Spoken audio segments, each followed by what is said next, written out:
درود پاک پڑھے۔ اللہم صلی علی سیدنا مولانا محمد وعلی آلہ واصحابہ وبارک وسلم۔ صلاۃ و سلام علیک یا رسول اللہ، صلاۃ و سلام علیک یا نبی اللہ صلی اللہ تعالی علیہ وسلم۔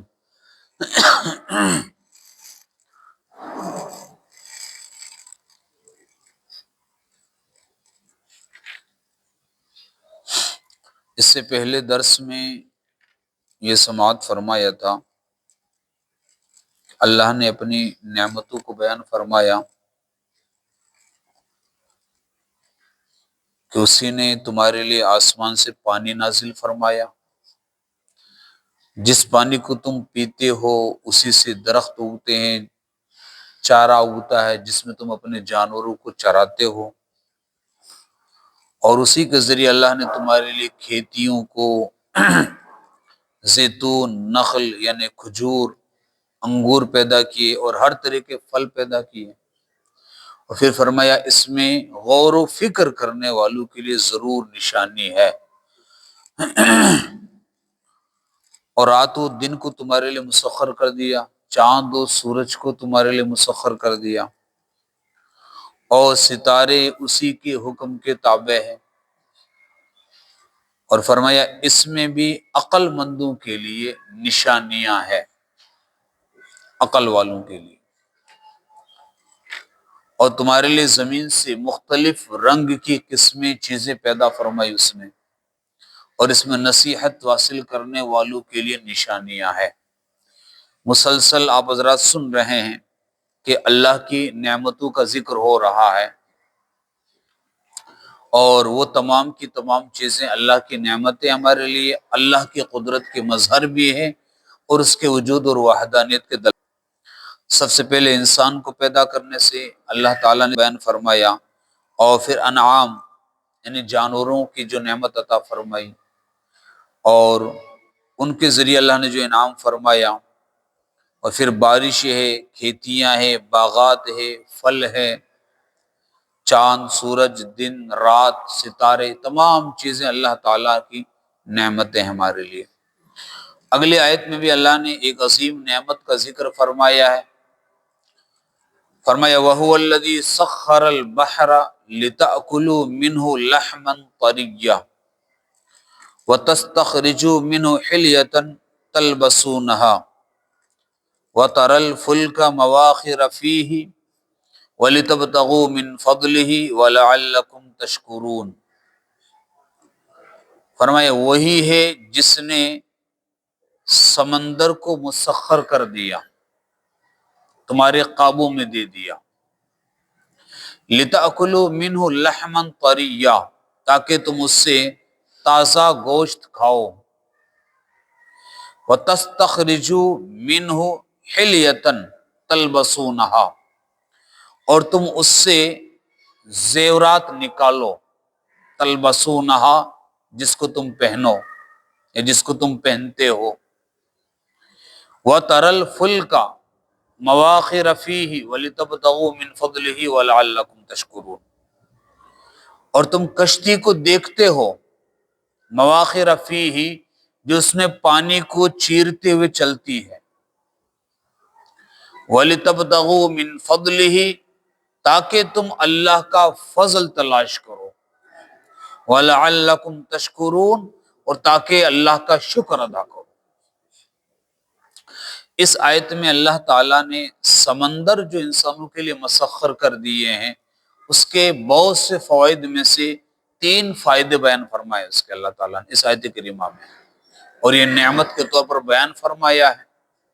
سب سے پہلے کہ وہی ہے جس نے تمہارے لیے سمندر کو مسخر کر دیا۔ مسخر کرنے کا مطلب یہ ہے کہ اللہ تعالیٰ نے ہمیں یہ طاقت عطا فرمائی، ہمیں یہ قابو دے دیا کہ ہم سمندر کے اندر تیر بھی سکتے ہیں، اس میں کشتیاں چلاتے ہیں، یہ اس نے قابو میں دیا ہے۔ اگر ایسا نہیں ہوتا، اگر وہ قابو میں نہیں دیتا تو آپ اندازہ لگائے سمندر کی گہرائی کا اور اس پانی کی یا اس کی موجوں کا اندازہ لگائے کہ اللہ نے اس قدر اس کو ہمارے لیے مسخر کر دیا ہے، ہمیں اتنی طاقت عطا فرما دی ہے کہ ایک انسان اس کے اندر خود تیرتا بلکہ غوطے لگاتا ہے، اس کی تہہ تک پہنچ جاتا ہے۔ باہر بھی آ جاتا ہے وہ، کیسے اس کے اندر کشتیاں چلاتا ہے وہ، یہ اسی نے مسخر کیا ہے نا۔ اگر اللہ تعالیٰ یہ قابو نہیں دیتا، اس کو مسخر نہیں کر دیا تو سمندر کیا کرتا؟ غرق کر دیتا، سب کو ڈبو دیتا۔ لیکن یہ اللہ کی قدرت ہے کہ اللہ تعالیٰ نے انسانوں کے لیے اس کو مسخر کر دیا ہے، ان کے قابو میں دے دیا ہے کہ وہ اس کے اندر تیرتے بھی ہیں، غوطہ بھی لگاتے ہیں، شکار بھی کرتے ہیں، مچھلیاں بھی نکالتے ہیں، دیگر فوائد بھی حاصل کرتے ہیں، کشتیاں بھی چلاتے ہیں۔ تو اسی نے مسخر کیا تمہارے لیے۔ اور پھر سمندر کو مسخر کرنے کے 3 فائدے بیان فرما دیے۔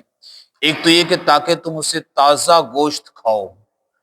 مفسرین فرماتے یہاں لحمن طری یا تازہ گوشت سے مراد ہے مچھلی، تاکہ تم اسے مچھلی کھاؤ۔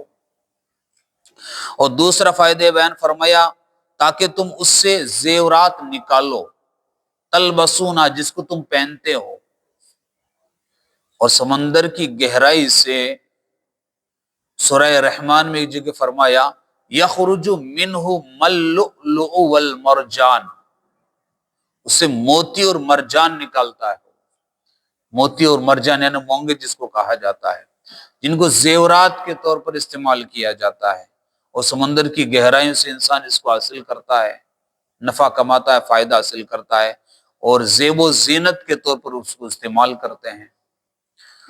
تو تازہ گوشت یعنی اس کی مچھلیاں کھاتے ہیں، شکار کرتے ہیں، پکڑتے ہیں، اور اس سے زیورات نکالتے جن کو پہنتے ہیں۔ اور تیسرا فائدہ یہ کہ تم کشتیوں کو دیکھتے ہو جو اس میں پانی کو چیرتے ہوئے چلتی ہے، مواخرہ، مواخرہ کا مطلب وہی پانی کو چیرتے ہوئے، کاٹتے ہوئے اس کے اندر چل رہی ہے۔ یہ کس نے قابو دیا ہے؟ اسی اللہ نے سمندر کو تمہارے لیے مسخر کر دیا ہے، تبھی تم ان کے اندر یہ کام کر رہے ہو۔ اگر رب تمہارے لیے مسخر نہیں کرتا تو نہ تم اس کی مچھلی کھا سکتے تھے، نہ اس کے اندر سے اس کا وہ زیور نکال سکتے تھے، نہ اس میں کشتیاں چلا سکتے تھے، کچھ نہیں ہو سکتا تھا۔ لیکن اللہ کی قدرت دیکھے کتنی عظیم نعمت ہے یہ تو 3 فائدے بیان فرمائے، اس کے علاوہ آپ خود اندازہ لگائے اس کے اندر کتنے فائدے ہیں اور انسان کتنے فائدے حاصل کر رہے ہیں اس سے۔ اچھا، اس کو مسخر کیوں کیا؟ اس کی وجہ بیان فرمایا وَلِتَبْتَغُوا مِنْ فَضْلِهِ، تاکہ تم اللہ کا فضل تلاش کرو، رزق تلاش کرو، ذریعہ معاش تلاش کرو۔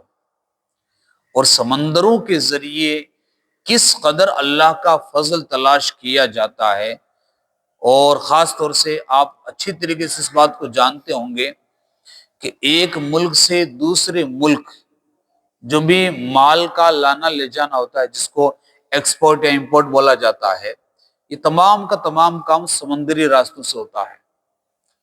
ایک ملک سے آپ اندازہ لگائے دوسرے ملک کے اندر کیا کیا تجارتیں ہوتی ہے، اور جس سے ایک ملک کو کتنا بڑا فائدہ ہوتا ہے۔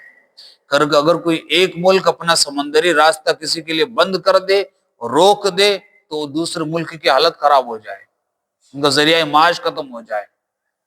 تو یہ فرمایا ان کشتیوں کو سمندر کے اندر تم دیکھتے ہو جو پانی کو چیرتے ہوئے چلتی ہے، جن کے اندر تم اپنا سامان لادتے ہو اور ایک جگہ سے دوسری جگہ جاتے ہو اور اللہ کا فضل تلاش کرتے ہو۔ فضل سے مراد یعنی رزق تلاش کرتے ہو۔ تو کتنا عظیم یہ ذریعہ معاش ہے۔ آج دنیا کے اندر جو ہے نا ایکسپورٹ امپورٹ کے تعلق سے سب سے سیف جو اہم راستہ ہے وہ سمندری راستہ ہی ہے۔ اسی کے ذریعے مال ادھر سے ادھر ہوتا ہے۔ ہوائی راستے سے اس قدر جو ہے نا مال نہیں ہوتا ادھر جتنا سمندری راستے سے ہوتا ہے، کہ کنٹینر کے کنٹینر کتنے اور کتنی بڑی کشتیاں، جہازیں، کتنے ٹنوں سامان اس کے اندر لیے ہوئے ہیں، وہ چل رہی ہے اس کے اندر۔ اس کو کس نے مسخر کر دیا تمہارے لیے؟ وہ اس اللہ نے تمہارے لیے اس کو مسخر کر دیا ہے، تبھی تم اس کے اندر چل رہے ہو اور اس کا فضل تلاش کر رہے ہو۔ کتنی بڑی نعمت ہے یہ کیوں کیا تمہارے لیے اس کو مسخر؟ فرمایا لعلکم تشکرون، تاکہ تم شکر ادا کرو، رب کا شکر ادا کرو۔ تو سمندر اللہ تعالیٰ کی کتنی بڑی نعمت ہے جس کا ہم اندازہ ہی نہیں لگا سکتے ہیں کہ کس قدر جو ہے نا اس سے رزق حاصل ہوتا ہے یا ذریعہ معاش چلتا ہے۔ جن ممالک کے اندر سمندر کی بندرگاہیں لگتی ہے یا جن شہروں میں لگتی ہے، وہاں دیکھیں کتنے فوائد ہوتے ہیں، فوائد ہی فوائد ہیں۔ اور خاص طور سے اللہ تعالیٰ کی قدرت دیکھے، سمندر کا پانی ہے نا کھارا ہوتا ہے، آپ نے چیک کیا ہوگا کبھی، اتنا کھارا ہوتا ہے کہ آپ پی نہیں پائیں گے، لیکن اللہ کی قدرت کی وجہ سے سمندر کے پانی کے اندر مچھلی پیدا ہوتی ہے، اور مچھلی کے اندر نہ کڑواہٹ آتی ہے نہ کھارا پن آتا ہے، بالکل بھی، بلکہ اس میں آپ نمک نہیں ڈالو گے تو کھا ہی نہیں پاؤ گے، اس کے اندر بالکل ایک دم اپوزٹ رہتا ہے، ہونا تو یہ چاہیے نا ایک دم کھارے پانی کے اندر ہو رہی ہے تو نمک کی تو اس میں حاجت ہی نہیں ہونی چاہیے تھی، لیکن اللہ کی قدرت کہ وہاں پرورش پا رہی ہے لیکن پھر بھی اس میں ایک ذرہ برابر بھی کڑواہٹ نہیں ہے، کھارا پن نہیں ہے، بلکہ ایک دم پھیکی پھیکی ہوا کرتی ہے یہ۔ اور یہ عظیم اللہ تعالیٰ کی طرف سے ہمارے لیے ایک عظیم نعمت ہے، یعنی مچھلی بھی، جس کو لحمن طریہ فرمایا ہے، یعنی تازہ گوشت کھائے۔ علماء اس کی وجہ سے لکھتے ہیں یعنی مچھلی، تازہ مچھلی کھانا جو ہے نا بہت بڑا فائدہ مند ہوتی ہے، اور ہر آدمی تازہ مچھلی ہی تلاش کرتا ہے کہ تازہ مل جائے، تو اس کے دیگر فوائد بھی بے شمار ہیں۔ تو جس طرح پچھلی آیات میں آپ نے سن رہے ہیں کہ کئی طرح کے اللہ کی نعمتیں، اسی طرح یہ سمندر بھی اللہ کی نعمت ہے جس کو اللہ نے ہمارے لیے مسخر کر دیا ہے، جس سے ہم جو ہے نا تازہ گوشت بھی حاصل کرتے ہیں، زیورات بھی حاصل کرتے ہیں، اور کشتیاں اس میں چلاتے ہیں اور اللہ کا فضل تلاش کرتے ہیں، ایک جگہ سے دوسری جگہ کا سفر کرتے ہیں۔ یہ اس لیے اللہ نے مسخر کر دیا تاکہ تم رب کا شکر ادا کرو، تو بڑی عظیم نعمت ہے یہ۔ اور پھر ایک اور نعمت کا بیان فرمایا، وَأَلْقَى فِي الْأَرْضِ رَوَاسِيَ أَن تَمِيدَ بِكُمْ، اور زمین پر پہاڑ نصب کر دیے، ان تمید بکم، تاکہ وہ تمہیں لے کر حرکت نہ کرے، جھکے نہ زمین، اس لیے پہاڑوں کو زمین پر نصب کر دیا، لنگر ڈال دیے اس کے۔ وَأَنْهَارًا، اور زمین میں نہریں بنا دی، وَسُبُلًا، اور راستے بنا دیے، لَعَلَّكُمْ تَهْتَدُونَ، تاکہ تم راہ پاؤ، تاکہ تم راستہ پا جاؤ، وَعَلَامَاتٍ، اور ان راستوں میں کئی نشانیاں پیدا کر دی ہیں، وَبِالنَّجْمِ هُمْ يَهْتَدُونَ، اور ستاروں کے ذریعے تم راستہ حاصل کرتے ہو۔ ان تمام چیزوں میں بھی اللہ کی کتنی عظیم نعمت ہے یہ۔ سب سے پہلے تو زمین کے اوپر پہاڑوں کو نصب کیا ہے، اس وجہ سے نصب کر دیا ہے کہ تاکہ زمین حرکت نہ کرے، اپنے محور پر قائم رہے وہ، اسی لیے پہاڑوں کو اس پر نصب کر دیا گیا۔ دوسری چیز کہ یہ پہاڑ بھی اللہ کی کتنی عظیم نعمت ہے ہمارے لیے، ان سے بھی ہم کس قدر جو ہے نا کتنے ذریعہ معاش چلتے ہیں، ہمارے کیا کیا چیزیں ہم حاصل کرتے ہیں پہاڑوں سے، اور یہ پہاڑ نہ ہو تو زمین کے اندر زلزلے آ جائیں، تو عظیم نعمت ہے یہ۔ اور پھر زمین کے اندر نہروں کو بنا دینا، یہ بھی اللہ تعالیٰ کی نعمت ہے بہت بڑی۔ پوری کی پوری زمین اگر سپاٹ ہوتی، بالکل نہ نہر ہوتی نہ اس کے اندر راستے ہوتے، تو آپ اندازہ فرماؤ کیسی کیفیت ہوتی، لیکن ایسا نہیں بنایا ہے ہمارے فوائد کے لیے، اس میں پہاڑ بھی بنائے ہیں، نہریں بھی بنائی ہے، اور جو ہے نا راستے بھی بنائے ہیں، اور ان راستوں پر علامات بھی بنا دی ہیں۔ ایسا نہیں کہ پورا ایک دم لق و دق صحرا ہی صحرا ہے، بالکل سپاٹ میدان ہے کہ تم پہچان ہی نہیں پاؤ، بلکہ کہیں زمین ایسی ہے کہ کہیں پہاڑ ہے، کہیں گھنے درخت ہے، کہیں گڈھے ہیں، کہیں نہریں ہیں، یہ ایک طور سے علامتوں کے طور پر ہے تاکہ تم پہچان سکو، نشانیاں بنا دی ہے تمہارے لیے۔ تو اللہ تعالیٰ کی عظیم نعمتیں ہیں یہ۔ تو اس نے زمین میں پہاڑوں کو نصب کر دیا، ان تمید بکم، کہ تمہیں لے کر جھکے نہ، یہ حرکت نہ کریں، وانہارن، اور نہریں بنا دی، وسبلن، اور راستے بنا دیے، لعلکم تہتدون، تاکہ تم راہ پاؤ، راستے حاصل کرو، وعلامات، اور ان راستوں پر علامتیں، انہیں نشانیاں بنا دی ہے۔ زمین بالکل ایک طرح کی نہیں ہے، الگ الگ قسم کی نشانیاں، کہیں پہاڑ ہے، کہیں درخت ہے، کہیں سپاٹ ہے، کہیں اونچی نیچی ہے، کہیں نہریں ہیں، ہر طرح کے ہیں۔ اگر ایسا نہیں ہوتا تو آدمی بتائے ایک جگہ سے دوسری جگہ سفر کرتا تو کیسا حیران ہو جاتا وہ، لیکن رب کی نعمت ہے کہ انسان کی ضرورت کے لیے جو جو چیزیں اللہ نے کیسے اس کے لیے مہیا فرما دی ہے۔ اور پھر فرمایا وہ ستاروں کے ذریعے تم راستے پاتے ہو، راہ متعین کرتے ہو، سمت متعین کرتے ہو۔ پہلے کے دور میں بھی اور آج بھی خاص طور سے ستاروں کے ذریعے راستے حاصل کیے جاتے ہیں، راستوں کو متعین کیا جاتا ہے۔ رات کے وقت میں کوئی ایسے جنگلات میں سفر کر رہا ہے جہاں بالکل لق و دق صحرا ہی صحرا ہے، کوئی علامت نہیں، تو لوگ ستاروں سے اپنا راستے متعین کرتے تھے اور آج بھی کرتے ہیں، سمتوں کو متعین کرتے ہیں، قبلہ لوگ طے کر لیتے ہیں کہ ہاں فلاں ستارہ ہے، ادھر قبلہ ہے۔ آج کے دور میں ہمارے کتنے بزرگ ہیں جو ستاروں کو دیکھ کر رات میں ٹائم بتاتے تھے، ہاں سحری کا ٹائم ہو گیا ہے یا سحری کا ٹائم ختم ہو گیا ہے، یہاں تک بتا دیتے ہیں۔ یہ اپنے بزرگ گھروں کے بزرگوں کے حالات ہے یہ ان ستاروں سے۔ اور خاص طور سے سمندر کے اندر جب سفر ہوتا ہے تو سمندر کے اندر جو نا ستاروں سے ہی راستوں کو متعین کیا جاتا ہے، سمندری سفر میں اسی سے رہنمائی حاصل کی جاتی ہے۔ تو اللہ تعالیٰ کی کتنی عظیم نعمتیں ہے یہ جس سے ہم فائدہ اٹھا رہے ہیں۔ تو یہ تمام نعمتیں ہی نعمتیں اللہ رب العزت کی، وعلامات، نشانیاں پیدا کی، اور ستاروں کے ذریعے تم راہ متعین کرتے ہو، راستے پاتے ہو اور سمت متعین کرتے ہو۔ یہ انسانی دنیاوی سفر کے لیے انسان کے لیے اللہ تعالیٰ نے اتنی چیزیں مہیا فرمائی ہے۔ آپ اندازہ فرمائیں، ابتدا سے انسانوں کے لیے جانوروں کو مہیا فرمایا، وہ اللہ تعالیٰ کی عظیم نعمتیں ہیں۔ بارشیں نازل کی، زمین سے کیا کیا چیزیں پیدا فرمائی ہے وہ سب انسانوں کے لیے ہے۔ چاند، سورج، رات، دن، سمندر، اس کی تمام نعمتیں، پہاڑ، نہریں، راستے، یہ سب نعمتیں نعمتیں جو انسان کے دنیاوی سفر کے لیے اللہ تعالیٰ نے اس قدر مہیا فرمائی ہے۔ جب اللہ نے دنیاوی سفر کے لیے ایسی ایسی نعمتیں ہمیں عطا فرمائی ہے تو آخرت کے سفر کے لیے کیا اس نے عطا نہیں فرمایا ہمیں؟ آخرت کے سفر کے لیے بہت کچھ عطا فرمایا ہے۔ کیا عطا فرمایا آخرت کے سفر کی رہنمائی کے لیے؟